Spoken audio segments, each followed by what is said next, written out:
I'm going to show you how to work on StudyIsland.com, which is a program purchased by CMS for kindergarten through for third through fifth grade students.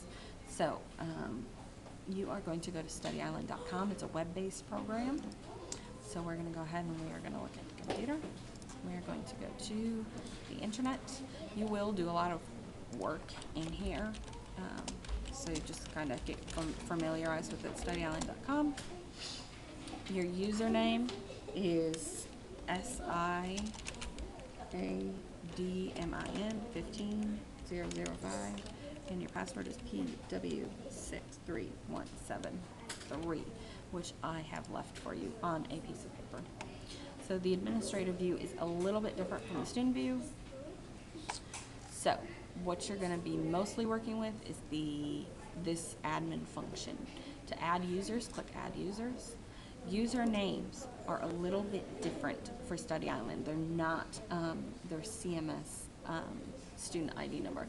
Their username is going to be their first name dot last name at CMS. So first dot last at CMS. No, I'm sorry, at Charlotte.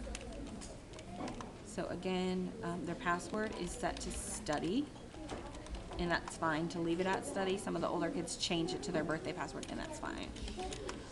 And then you just type in their first name, and then you type in their last name. You have to do their grade level, and then hit Add User. You do not need the SIS primary key.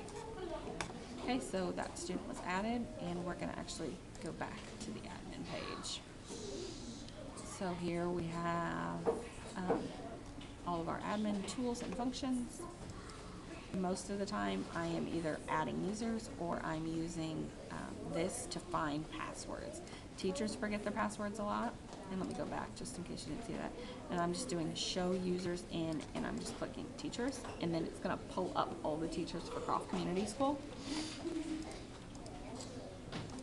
And maybe not. Let me try. Okay, there we go. So here are all the teachers. So like Miss Arco, she does not have access to Study Island because she's a secondary teacher, but it's k.arco.cms, and they just changed that for our teachers. And then if you hover over the password or the padlock, click it, and it will give you her password in case she ever gets locked out. Now for students, you can scroll down and see that, and actually they changed students' usernames too, so that's going to be a mess. And I will leave a printout of these. So you're going to have to teach all the kids. It's going to be first, period, last, period, CMS, and it looks like all passwords have been reset to study, okay? So all the kids have been reset to study. So teachers are responsible for adding their own students into the class. I do not do that for them. Once in a while, teachers do forget to look at a couple of things. So I'm going to show you. If you click Class Manager, and then you can click on like Sharon Kimrey's, and I knew she would have it up. So here's her class, Sharon Kimrey. When she has to activate the class page, and she actually didn't, and so she is not able, like the kids are not able to do it. So now the class is activated. So this is the default class for students. The teachers can choose if they want to block other materials, so they can only do this or they can do more. So she has it so it's not blocked, which is fine. And so she does not have any student assignments for specific students, but she has class assignments. She has no class notes, and none of this stuff is really necessary either. So let's look at class properties. She has all of her students selected in 4th grade.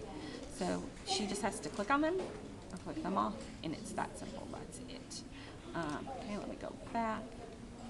School stats, you'll get an email once a week or so about school stats, and you can see the weekly report of who has been on Study Island and who hasn't. So here is our usage trend. So we've been and we have skyrocketed this month, which is answering 3,479 questions. And you can look at how students are doing too, which is pretty cool if you get a chance to poke around in that. So I hope this helps with Study Island.